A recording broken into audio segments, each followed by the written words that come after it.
Bienvenidos a un nuevo encuentro con la salud, ciencia y tecnología en Espromed Bio. Quien les habla, Jenny Urquía, gerente de investigación, desarrollo y nuevos proyectos. Este es un espacio dedicado a compartir temas de salud, ciencia y tecnología de actualidad y de gran interés para nuestra colectividad.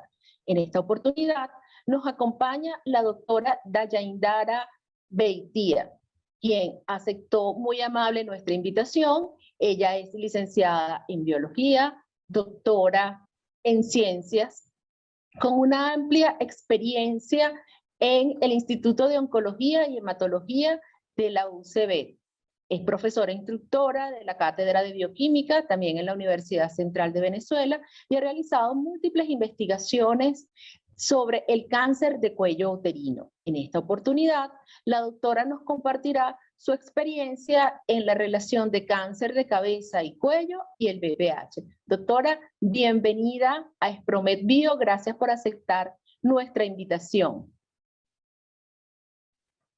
Hola, buenos días. Muchísimas gracias a ustedes por considerarme para presentar algo del trabajo que venimos realizando en el Laboratorio de Genética del Instituto de Oncología y Hematología. Y agradecida a ustedes por la invitación. Puede iniciar cuando quiera su presentación, doctora. Buenos días. Ante todo, un gran saludo y muchísimas gracias por la invitación. El día de hoy hablaremos sobre el BPH y el desarrollo de carcinomas de células escamosas de cabeza y cuello.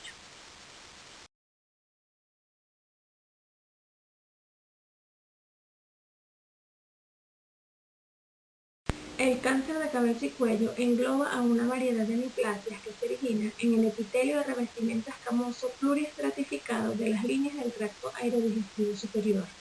Estos tumores pueden desarrollarse en distintas áreas, siendo la más frecuente la cavidad oral con un 50%, seguido de la laringe con un 25% y de la orofaringe con un 15%.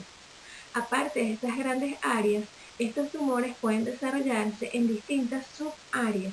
Como podemos ver un ejemplo en esta tabla, el cáncer de laringe puede desarrollarse a nivel supraglótico, a nivel glótico o a nivel subglótico.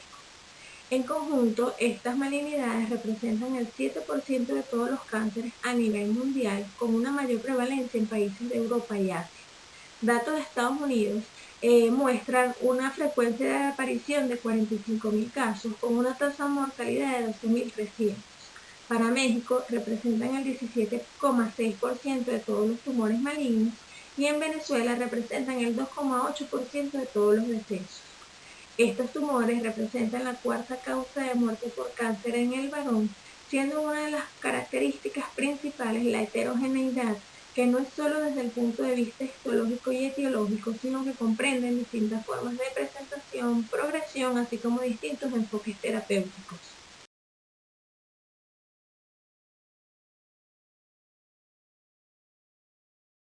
Dentro de los principales factores de riesgo para el desarrollo de cáncer de cabeza y cuello figura el consumo de tabaco, el cual ha sido responsable de la aparición del 50 al 80% de estos tumores.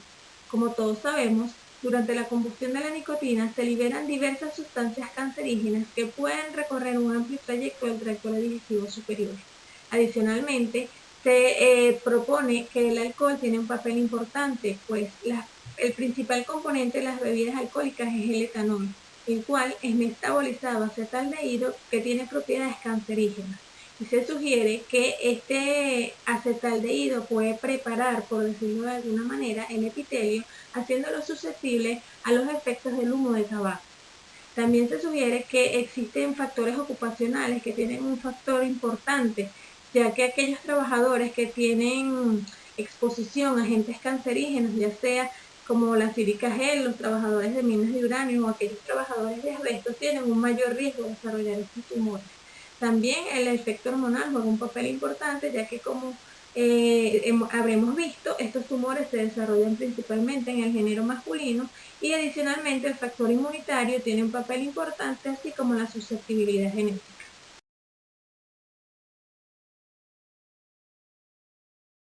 En esta imagen podemos observar los resultados de diversas investigaciones en los que se ha evaluado La frecuencia de aparición del cáncer de cabeza y cuello en las distintas localizaciones anatómicas, así como su relación con los diversos factores de riesgo.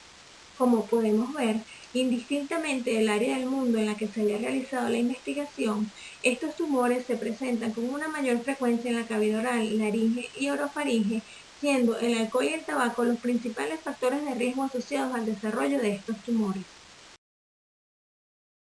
Adicionalmente a estos factores de riesgo ya mencionados, se sugiere que las infecciones virales pueden tener un papel importante en el desarrollo de estos cánceres, ya que se sugiere que la presencia de virus oncogénicos y su interacción con el material genético del hospedero puede provocar la alteración de genes que intervienen en el control del ciclo celular. Dentro de estos virus se menciona con gran importancia a la infección por el virus papiloma humano, especialmente los de alto riesgo oncogénico. Estos virus producen infecciones en epitelios secos como la piel, originando la aparición de verrugas vulgares, y pueden afectar también las mucosas del tracto anogenital, del tracto respiratorio, incluyendo la boca y la garganta, produciendo manifestaciones clínicas como las podemos ver en estas imágenes también, como es la aparición de hiperplasia epitelial multifocal en la boca o la aparición de papilomatosis respiratoria en la laringe.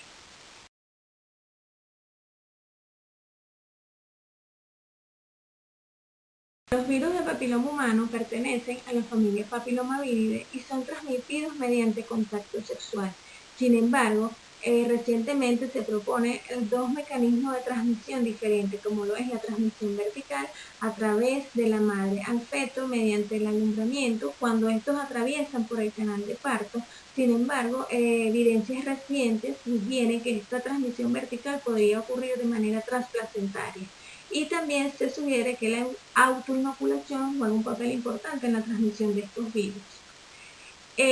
Hablando de la partícula viral, podemos decir que son virus carentes de membranas de 50 nanómetros que están constituidos por una cápside icosaédrica de 72 capsómeros.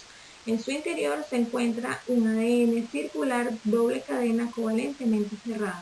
El material genético está constituido por 7.900 pares de base aproximadamente. Está dividido en 3 regiones. Una región larga de control encargada de la regulación de la expresión de los genes virales y de la replicación viral. Una región de genes de expresión temprana que están designados con la letra E y están encargados de todo lo que es la replicación viral, expresión genética, ensamblaje y liberación de los mismos. Y una región de los genes de expresión tardía, designados con la letra L, los cuales contienen a las proteínas que van a formar parte de la cápside viral.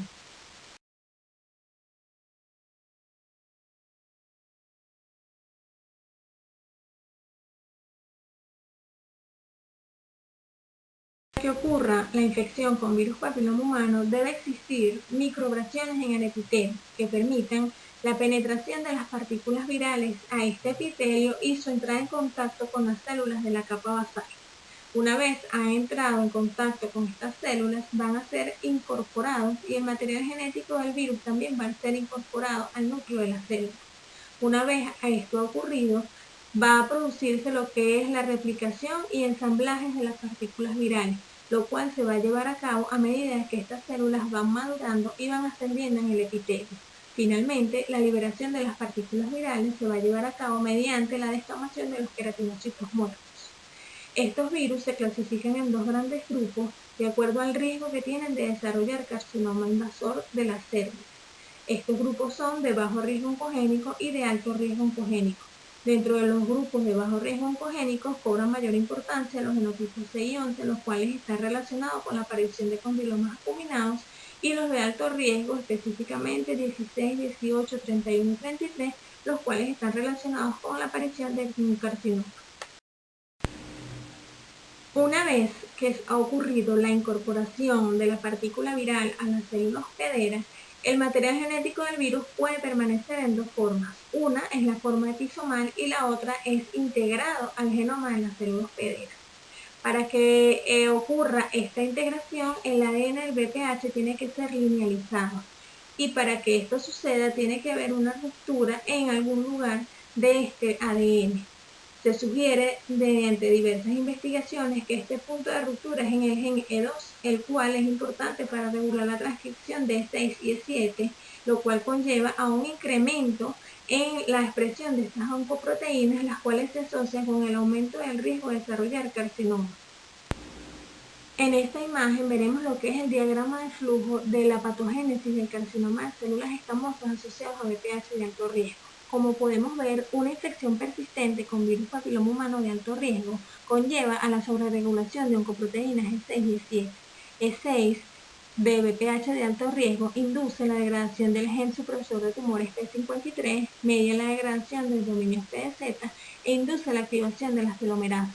Por su parte, E7 inactiva la proteína del retinoblastoma, induce la duplicación de los cromosomas, desregula el ciclo celular y desregula la expresión del complejo mayor de histocompatibilidad de clase 1, contribuyendo con la persistencia del BPH. Entonces, como podemos ver, vamos a tener células que se van a dividir sin ningún control, vamos a tener una desorganización tisular, vamos a tener células que van a persistir durante mucho tiempo y que además van a tener la capacidad de evadir el sistema inmunitario.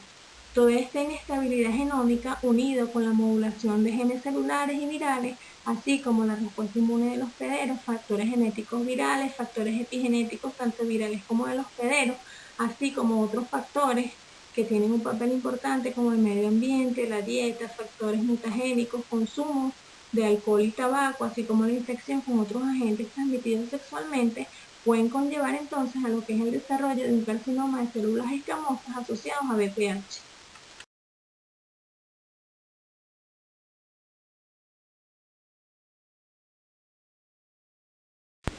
En los últimos años se han realizado diversas investigaciones en las que se establece o se busca establecer la frecuencia de infección de estos virus en el carcinoma de células de cabeza y cuello. Uno de estos trabajos fue realizado por Koskinen y colaboradores en Finlandia, quienes pudieron observar unas altas tasas de infección por virus papiloma humano en este tipo de tumores, reportando una frecuencia de infección de 61%, con un 84% de los casos pertenecientes al genotipo 16, encontrándose también infecciones múltiples en el 22% de los casos.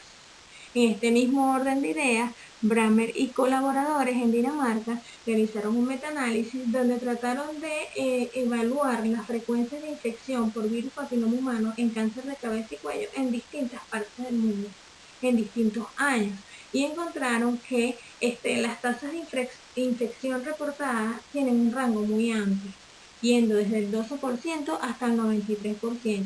Sin embargo, un dato común importante fue que el virus de papiloma humano tipo 16 estaba presente en todos los cánceres de cabeza y cuello, atribuyendo estas diferencias en lo que es la frecuencia de infección a lo que son el tipo y localización de donde se tomó la muestra, así como la metodología empleada.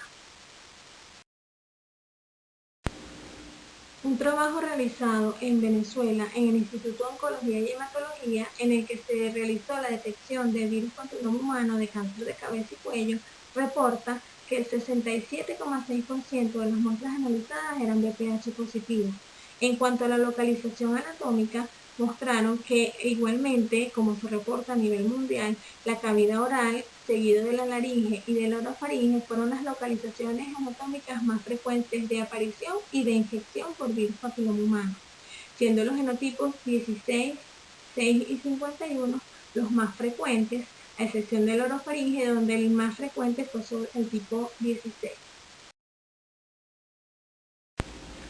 Uno de los hallazgos importantes de esta investigación fue la infección por virus papiloma humano según el estadio tumoral, encontrándose que en aquellos estadios avanzados de la enfermedad era más frecuente encontrar la presencia del virus papiloma humano.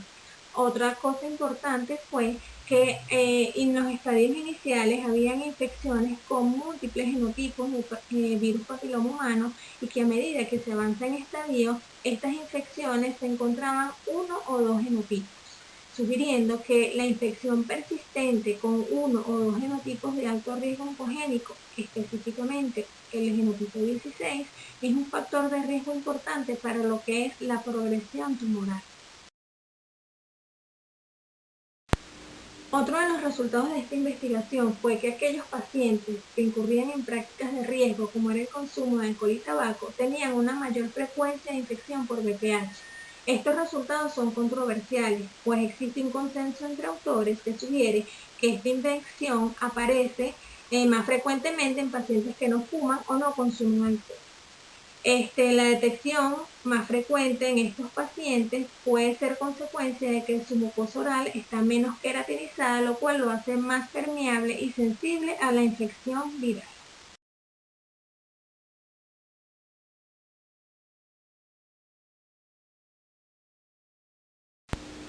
Como podemos ver, estos resultados son controversiales, pero recientemente han sido encontrados con más frecuencia. Como podemos ver aquí, un trabajo realizado por Dayan y colaboradores muestran que el tabaco y el alcohol son factores que se encuentran con frecuencia en pacientes VPH positivos, mostrando casi un 56% de pacientes VPH positivos consumidores de tabaco y más del 60% de los pacientes VPH positivos consumidores de alcohol. En este mismo orden de ideas, Kumar y colaboradores muestran que hay una mayor proporción de pacientes VPH positivos en aquellos que son fumadores y consumidores de alcohol. En este mismo orden de ideas, Sina y colaboradores muestran que el 50% de los pacientes VPH positivos, específicamente VPH 16 positivos de su investigación, eran pacientes fumadores, sugiriendo entonces que el tabaco y el alcohol pueden incrementar el riesgo de infecciones por VPH 16 y que podrían ser un factor de riesgo adicional en conjunto a la infección con virus papiloma humano para el desarrollo de estos tumores. Recientemente, en Venezuela, se trató de evaluar la asociación que existe entonces entre la carga viral y el estado físico de VPH 16 en la sobrevida de pacientes con cáncer de cabeza y cuello. Los resultados de esta investigación muestran que la carga viral presenta un rango amplio, siendo la orofaringe la localización anatómica que presenta mayor valor de carga viral. Cuando nos vamos a analizar la integración, podemos observar que es alto, mostrando un 86% de integración, pero nos llamó poderosamente la atención que en aquellos casos o localizaciones donde la carga viral era alta, como por ejemplo la orofaringe, el material genético del virus se encontraba de forma episomal, mientras que en aquellos casos donde la carga viral era baja, como por ejemplo la laringe y la cavidad oral, el material genético del virus se encontraba integrado al genoma de la célula hospedera. En esta investigación se analizó también los efectos de esta integración en la expresión de diversos marcadores tumorales y pudimos encontrar que en aquellos casos donde el material genético del virus se encontraba integrado a la célula hospedera, había o ocurría alteraciones en la expresión de estos marcadores tumorales. Y esto es concordante con lo que se ha reportado por diversos investigadores, donde se sugiere que existen diversos puntos de integración en el genoma de la célula hospedera que son importantes para la génesis tumoral, y entre ellos se mencionan miembros de la familia P53, BCL2, ERF2, MYC, entre otros, sugiriendo entonces que existe una relación de la integración con la expresión de los marcadores tumorales y por ende con la génesis tumoral. Adicionalmente, se evaluó los efectos de esta infección viral y de la integración a lo que es la sobrevida de los pacientes. Como podemos observar, en aquellos casos en los que se evaluó solamente la infección por virus papiloma humano, no se observó una diferencia significativa en lo que es la sobrevida de los pacientes. Sin embargo, cuando evaluamos lo que es la integración del genoma viral al genoma de la célula hospedera, vemos una drástica disminución de la sobrevida en aquellos pacientes que tienen el genoma del virus integrado al genoma de la célula, específicamente en aquellos pacientes que tienen cáncer de cavidad oral y de laringe, sugiriendo entonces que aquellos pacientes que tienen VPH integrado al genoma de la célula hospedera tienen una menor sobrevida. Todos estos estudios han permitido entonces establecer una nueva clasificación para los tumores de cabeza y cuello, permitiendo definirlo en dos grandes grupos: aquel grupo que está relacionado con la infección por VPH de alto riesgo y aquel grupo que no esté relacionado con la infección por virus papiloma humano de alto riesgo. En esta imagen muestra lo que sería la nueva clasificación para estos tumores.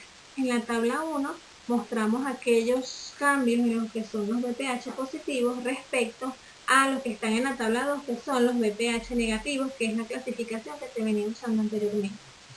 ¿Cuáles son las principales diferencias? Bueno, que en aquellos casos VPH positivo desaparecen lo que son los carcinomas in situ, e igualmente en los tumores, los de tamaños 4, 4A y 4B se agrupan en un solo grupo, que serían los tumores T4.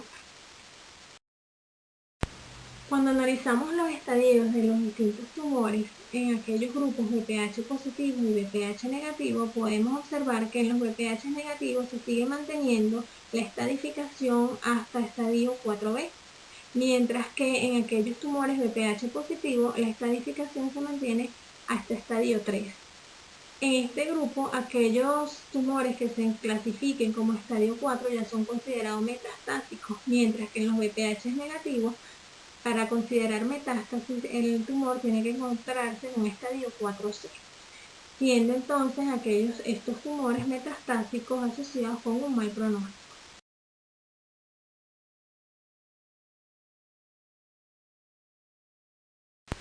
Todos estos estudios sirven para evaluar y enfocar el tratamiento de los pacientes de una manera más individualizada.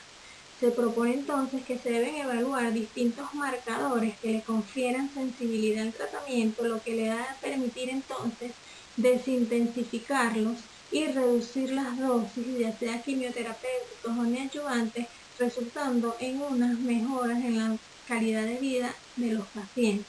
Igualmente, se pueden evaluar biomarcadores que puedan hacer a los tumores más resistentes y de esta manera poder tratar de eliminar el grueso de la enfermedad mediante cirugías e identificar estrategias de sensibilización que puedan probar en aquellos grupos. Adicionalmente, se pueden evaluar aquellos biomarcadores que permitan la utilización de terapias neoadyuvantes y mantener monitoreados a los pacientes. De esta manera, poder avanzar hacia la tecnología de punta que se está siguiendo a nivel mundial, que es el tratamiento individualizado en estos pacientes.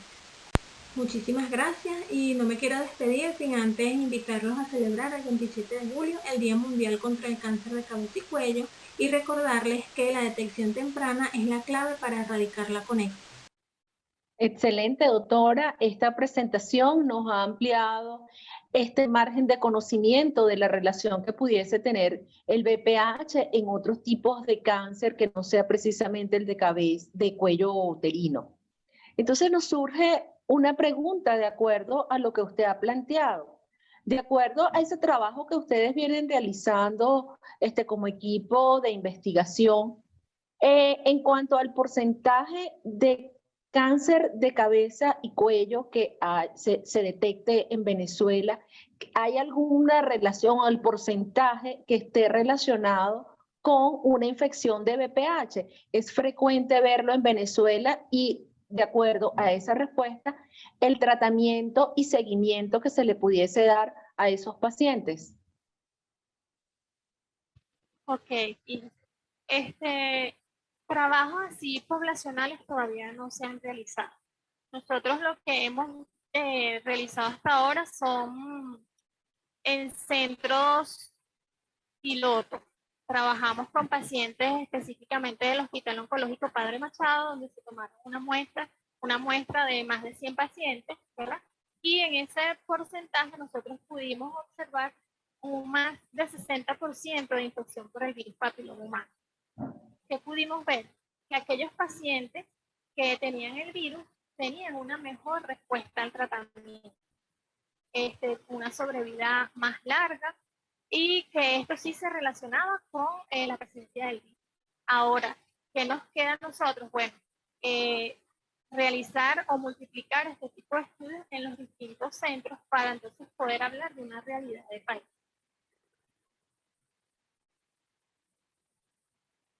Excelente, doctora. Entonces, un gran trabajo que todavía queda por delante hacer en este tema. Y de verdad, bueno, Queremos agradecer nuevamente a usted la presencia en estos encuentros que nos permiten conocer un poco más lo que está haciendo nuestro grupo de investigadoras en Venezuela. No nos queremos despedir sin invitarlos también a la próxima charla, donde también tendremos otra investigadora venezolana que estará trabajando con cáncer de cuello uterino y la infección con BPH, invitándolos nuevamente a sintonizarnos en otro encuentro con la salud, ciencia y tecnología. Doctora, muchísimas gracias. Muchísimas gracias a ustedes por la invitación. Y así concluye un nuevo encuentro con la salud, ciencia y tecnología en Espromed Bio. Los invitamos a que nos sigan a través de nuestras redes en Espromed